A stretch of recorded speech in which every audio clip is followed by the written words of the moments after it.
Karine Fakouri, vous êtes spécialisée en écologie et santé.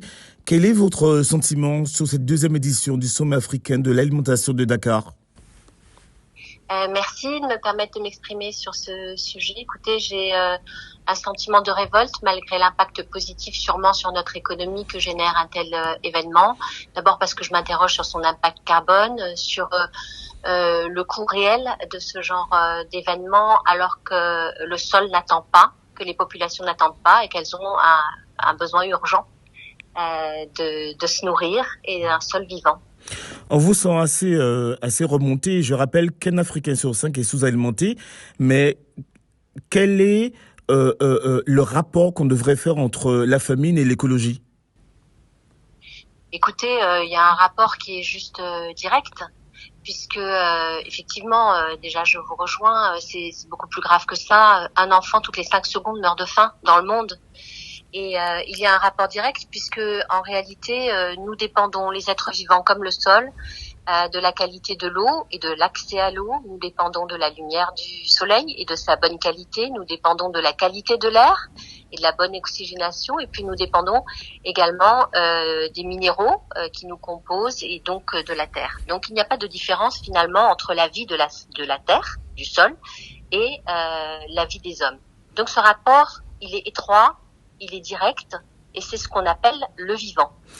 Et vous avez l'impression, Karine, que les politiques, les décideurs, ils aient conscience, ils ont pris conscience de ce rapport entre l'écologie et les problèmes liés à la sécurité alimentaire? Non, le sentiment de révolte, vraiment, voire de démission, vient de là.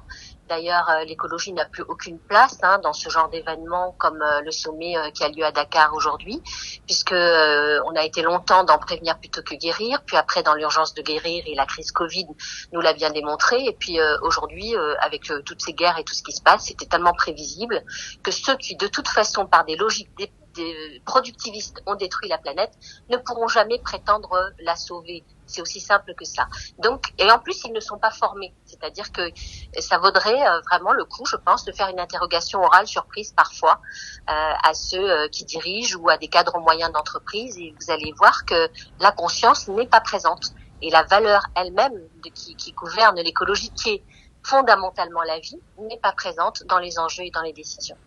Mais quelles seraient les solutions alors pour parvenir à éliminer la faim avant 2030? Il n'y a pas d'autre solution que la solution locale pour ce grand désordre global. L'expression ne vient pas de moi.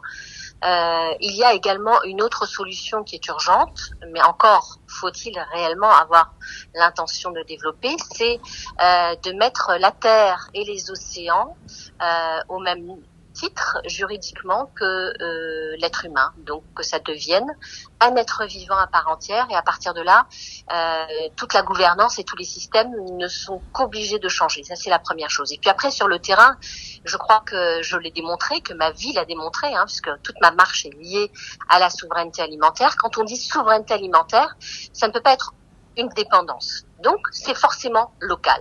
Donc, créons des grainothèques, créons des chaînes de solidarité, sauvegardons la semence paysanne. Moi, j'ai contribué à créer et à démontrer qu'en 10 jours, il était possible de former professionnellement à l'installation de forêts nourricières et médicinales. Et c'est un succès international. Des forêts nourricières au Sénégal? Des forêts nourricières au Sénégal, tout à fait.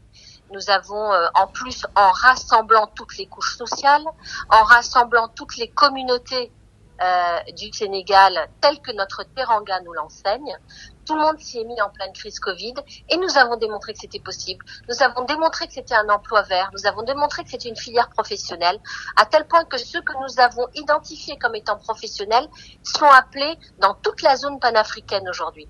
Donc nous avons réussi, et qui en parle vraiment? Qui en parle vraiment? Donc les intentions et les solutions sont là. Et en plus de ce programme qui est un corps à corps avec la terre, il faut vivre avec les populations pour comprendre ce dont elles ont besoin. C'est différent selon les ethnies, selon les cultures, selon les terres, selon les sols. Il faut aller là où nous sommes allés, dans les régions très très très reculées. Ça ne sera pas en haut d'un building climatisé que nous allons pouvoir décider du sort de l'humanité, et personne ne réalise à quel point il y a une extinction massive de la vie sur Terre. Merci, Karine Fakouri. Je rappelle que vous êtes spécialiste en écologie et en santé. Merci beaucoup d'avoir accordé cet Merci à entretien à la vous. BBC. Merci à vous.